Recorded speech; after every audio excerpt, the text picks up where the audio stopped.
புல்லுள்ள இடங்களில் மேய்த்திடுவார், நல்ல நீரோடை அண்டையிலே நடத்திடுவார்.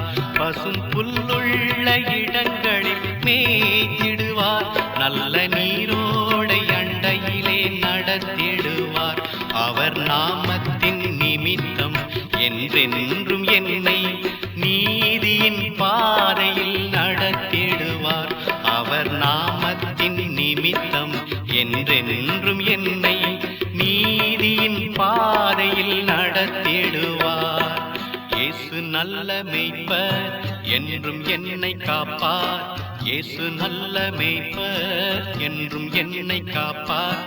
எனக்கு ஏதும் குறைவு இல்லை உலகிலே, எனக்கு ஒன்றும் குறைவு இல்லை உலகிலே.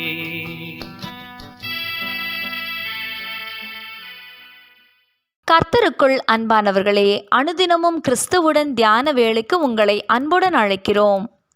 இன்றைய தியானத்திற்கான வேத வாசிப்பு 2 ராஜாக்கள் 18ஆம் அதிகாரம் வசனங்கள் 1 முதல் 4 வரை, என்னாகமம் 21ஆம் அதிகாரம் வசனங்கள் 5 முதல் 10 வரை. தியானத்தின் தலைப்பு நிகுஸ்தான். அவன் தன் தகப்பனாகிய தாவீது செய்தபடியெல்லாம் கர்த்தரின் பார்வைக்கு செம்மையானதை செய்தான். 2 ராஜாக்கள் 18ஆம் அதிகாரம் வசனம் 3. தாவீது ராஜா எப்படி கர்த்தருக்கு பிரியமானவற்றை செய்தாரோ அப்படியே எசேக்கியாவும் செய்தான். அப்போஸ்தலர் 13ஆம் அதிகாரம் வசனம் 22. இவன் கர்த்தருக்கு பயந்து கர்த்தரையே கனப்படுத்தி ராஜ்யபாரத்தை உத்தமமாய் நடத்தினான் என்பது விளங்குகிறது. விக்கிரகங்களை உண்டு பண்ணின தனது தாயையே தள்ளி போட்ட ஆசா ராஜாவுக்கு இவன் சளைத்தவன் அல்ல என்பது போல யூதாவிலே எசேக்கியா செயல்பட்டான்.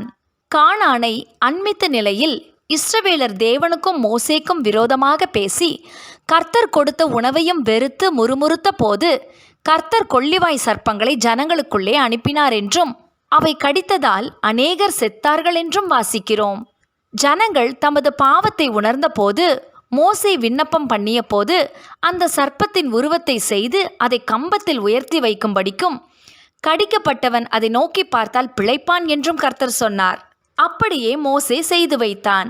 அதை நோக்கி பார்க்கிறவர்கள் அந்த சர்ப்பத்தின் உருவத்தால் குணமடையவில்லை, மாறாக தங்கள் பாவத்தின் கோரத்தை அந்த உருவத்தில் கண்டதுமல்லாமல் கர்த்தருடைய சமூகம், அவருடைய வல்லமை, அவருடைய இரக்கம், மன்னிப்பு யாவையும் அது அவர்களுக்கு நினைவூட்டியது.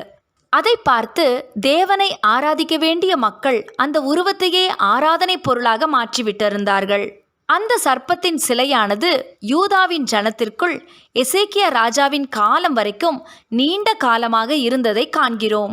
எசேக்கியா ராஜா இந்த நீண்ட கால பாவத்தை துடைத்தெறிந்தார். அந்த சர்ப்பத்தின் உருவத்தை, மக்களின் ஆராதனை பொருளாயிருந்த விக்கிரகத்தை உடைத்து போட்டார்.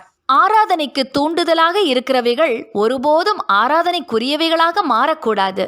இது கர்த்தருக்கு அருவருப்பான செயலாகும். தேவனுடைய பிரசன்னத்தை, அவர் அளித்த மன்னிப்பு, தயவு யாவையும் நமக்கு நினைவூட்டுகின்ற விஷயங்களே இன்று நமக்கு தெய்வங்களாகிவிட்டன என்பதை உண்மை மனதுடன் சிந்தித்தால் ஆவியானவர் நமக்கு நிச்சயம் உணர்த்துவார். நமது முழுமையான ஆராதனைக்கு பாத்திரர் கர்த்தர் ஒருவரே.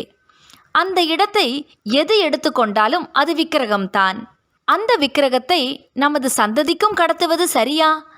இதை உடைக்க இன்னும் ஒரு எசேக்கியா எழும்ப முடியாது. இன்றே நம்மை ஆராய்ந்து நம்மை ஆட்கொண்டிருக்கிற அசுத்தங்களை அழித்து போடுவோம். ஜெபம் செய்வோமா? அன்பின் தகப்பனே, எங்களை ஆட்கொண்டிருக்கும் எல்லா அசுத்தங்களையும் அழித்து போட ஆவியானவர் எங்களுக்கு உதவி செய்ய ஜெபிக்கிறோம். ஆமென்.